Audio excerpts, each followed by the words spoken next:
Tips number 5 பார்க்க போகிறோம். Tips number 5ல் என்ன பார்க்க போகிறோம்னு பார்த்தீங்கன்னா, எல்லார் வீட்லேயுமே இடுக்கி இருக்காதுங்க. அப்படி இடுக்கி இல்லாதவங்க இந்த டிப்ஸை ட்ரை பண்ணுங்கள்.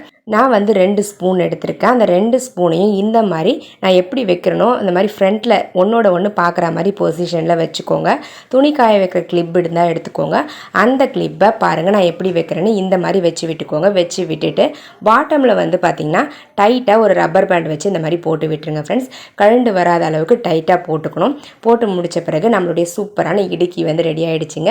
ஸ்பூனுடைய ஹைட் வந்து நல்லா பெரிய ஸ்பூன் இருந்துச்சு அப்படின்னா நீங்கள் இன்னுமே இடுக்கியுடைய ஹைட் உங்களுக்கு பெருசாக கிடைக்கும். என்கிட்ட சின்ன ஸ்பூன் தான் இருந்துச்சு. ஸோ இந்த ஸ்பூனை வச்சு அழகான குட்டி இடுக்கி நான் ரெடி பண்ணிட்டேன்.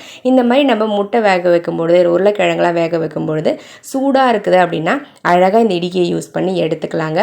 கைப்படாமல் நம்ம எடுக்கிறதுக்கு இந்த இடுக்கி ரொம்பவே யூஸ்ஃபுல்லாக இருக்கும். உங்களுக்கு தேவைப்பட நீங்களும் இதே மாதிரி ட்ரை பண்ணி பாருங்கள். ட்ரை பண்ணி பார்த்துட்டு ரிசல்ட் எப்படி இருந்தது அப்படின்றத கமெண்ட் செக்ஷனில் மறக்காமல் கமெண்ட் பண்ணுங்கள் ஃப்ரெண்ட்ஸ். இந்த மாதிரி எக்கச்சக்கமான ஐடியாஸ் வந்து பார்த்திங்கன்னா நம்மளுடைய சஞ்சு கிரியேட்டிவ் கார்னர் யூடியூப் சேனலில் அப்லோட் பண்ணியிருக்கோம். உங்களுக்கு தேவைப்பட்ட சேனல் பேஜுக்கு போய் செக் பண்ணி பாருங்கள்.